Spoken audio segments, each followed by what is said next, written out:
Today on Ask This Old House. Well, Mark, your house is just beautiful. Thank you, Richie. We love it here. So what's up? Well, we wrote to you guys about our heating and cooling system. It's a forced air system. All right, I can see a supply register right here, and that's going to blow warm air in the winter right against the glass right there. That's good. You should have a return here somewhere. We have a return right around the corner. All right, so the air goes back to the furnace to be reheated right there. So what's up? Well, we put a new furnace in about 11 months ago. We're hoping for a greater return on our investment. Our utility bills are much higher than we thought they'd be. That's not good. No, it's not good. And you know, the other big problem here is that we'd like to see more consistent temperatures in the house. Inside the house? Specifically upstairs. Okay, well, you're not alone. A lot of people with a forced warm air system complain about being uncomfortable. Yeah, it really has been. And you know, another thing we noticed is that it's just very dusty. There's just dust everywhere. It's very annoying. Let's see what you got. So here it is. You have a furnace. Looks to be gas-fired. Yep, okay. So inside this box, you've got a blower down here that pushes the air up across a heat exchanger. That'll heat the air in the winter. Above it, you've got an air conditioning coil right here, and that'll cool the air in the summer. Now that fan pushes the air up into this trunk. Now this trunk right here, I can tell you, is the supply trunk because it's insulated. Okay. And you can see right here, there's branches that go upstairs right there.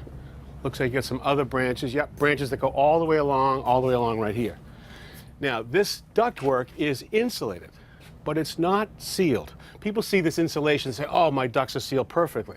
Well, I've seen it so bad that when you turn on the furnace, all of a sudden, the insulation blows up like that, which means the air is coming right out. Right. And it's a big deal in this country. You can lose as much as 20 to 30% of duct losses where it doesn't actually get up to the place you want to be. Wow. You're losing it to the attic, you're losing it to outside, you're losing it to the basement. Okay, so this is the supply trunk right here, insulated. But over here, you can actually see really the issue with ductwork. Here's the return coming from upstairs, here's the return right here. And when these come together, you can see that the installer has sealed this with a mastic, sort of a rubberized cement to seal up the joints. The mastic is applied with a brush at any place that air could ever leak out. It's messy, but it's really effective. You also could use a foil tape to seal any of the joints that are easily accessible. Look at the challenge. You've got a metal trunk, and the only thing holding it together is this metal cleat, and that's not airtight. So your system is not unusual. You've got all this ductwork exposed down here, and what we could try to do would be to seal the ductwork from the outside. Well, it's pretty straightforward on the return side right here, right? We can get at it. Right. It's not as straightforward on the supply because you have to pull down that insulation, seal the ducts, and then re-insulate. And even if we did all that perfectly, you've still got some great percentage of your ductwork that's actually up inside your building that we can't get at. Right. So it could leak to the attic and everywhere else. So what I actually want to do is do something new. I want to show a technology where we can seal every bit of this ductwork perfectly from the inside. Sounds great. All right. Mark, say hello to Steve Taylor. He's going to help us seal the ducts today. Hey, Steve. How are Hi, you? Mark. So how'd you get started? So we've already started upstairs. We've sealed all of the supply and all of the return registers. So now any leakage that we measure is coming just from the ductwork. Okay, great. And then you tested the ducts? We did. We ran a pre-test. Okay. So we used the fan in this box Okay. to blow air into the duct system and see how much air is going to leak out through the... So that pressurized the ducts, and you got it tied into the computer here. Correct. All right, so how'd we do? We lost 307 CFM, cubic feet per minute, and that's equivalent to a hole in your ductwork of about 58 square inches. That's a big hole. Wow. So let's do the math. 307 CFM, this is a 4-ton system. That's like just under 20%, right? Correct. Okay. So 20% is not coming back to be reheated. You're heating your neighbor's house. It's unbelievable. All right, so how do you seal the ducts? Well, first we're going to start with the sealant. So that's a liquid. Is that what this is here? It is. Okay, sort of milky, sort of rubbery. Okay. So great. How do you get it into the ductwork? It's a liquid. So in order to seal the ducts, we need to do it as an aerosol. So we're going to use this sealant. We use the same fan that we used for the pre-test. Yep. We have a nozzle that injects the liquid into the duct.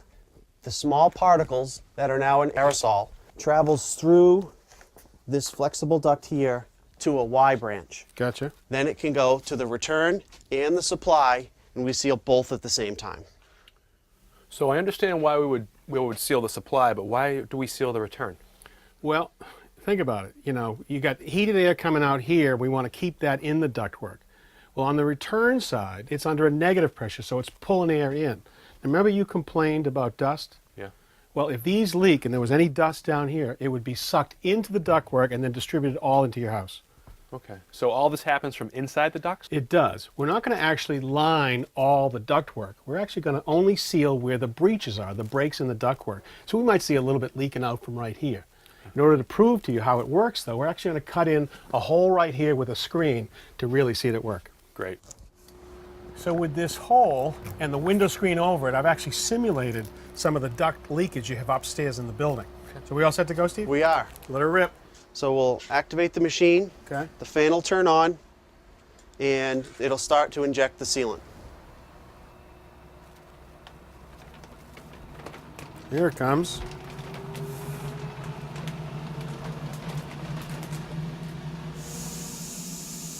Right now, the airborne sealant is flowing through the pressurized ductwork, and it's squeezing out just where they have an opening in the ductwork. As it flows through those little cracks, it catches on the crack and actually coagulates to seal any duct leakage.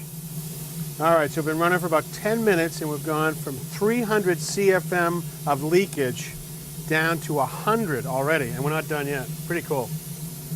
Now, any of the sealant that happens to leak into the living space can be captured from this scrubber fan onto the filters. All right, well, we are done, and now I can actually show you just how effective this was. So instead of the hole, look at this. The window screen where the hole was is completely sealed, and that's really the same as all the leaks in your ductwork. That's cool. All right, so Steve, what's our final numbers? How did we do?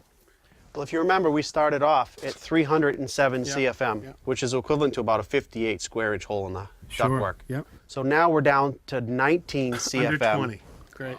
And that's only a 4-inch square hole. Well, this is what gets my attention right here, Mark. A 94% reduction in duct leakage. Does that work for you? Yeah, that's great. I think your whole system's going to work better, too. It's going to be more comfortable, more energy efficient, and it's going to be cleaner in the ductwork. Great. Thank you for your great work, Steve-O. Thanks, guys. I really appreciate it. Boy, I like the way that tightens up the system. That's smart. It's unbelievable. I mean, do you think it's worth it, though? I do. For the same reasons I mentioned there. It's going to be more efficient, it's going to be cleaner, but I think as importantly, it's going to be comfortable. The air that you heated or cool gets to the right place. Now think about what the challenge is. With metal ductwork like this, every time we have a longitudinal seam right here, this is not airtight. It's going to leak out through here. Every time we bring two pieces together, it wants to leak. How about this? These are both called takeoffs, where we'd come off of a branch right here. Now these have metal tabs. Now you cut a hole, bend the tabs. Well, that's not going to be airtight. This is another version of the same thing. And look at this. It has double stick tape on the backside, so it'll make a nice tight seal here. What about all these swiveled elbows? Yeah, the swivels are never airtight, so you're going to have to use a mastic or the foil tape right here. The issue is we're losing 20, 30, 40% of the air that should be going into the living space for heating and cooling going to the wrong place. Wow. But you're not really losing it. It's staying in the house. Well, I mean, think about it. Where we end up putting ductwork is where nobody really wants to go.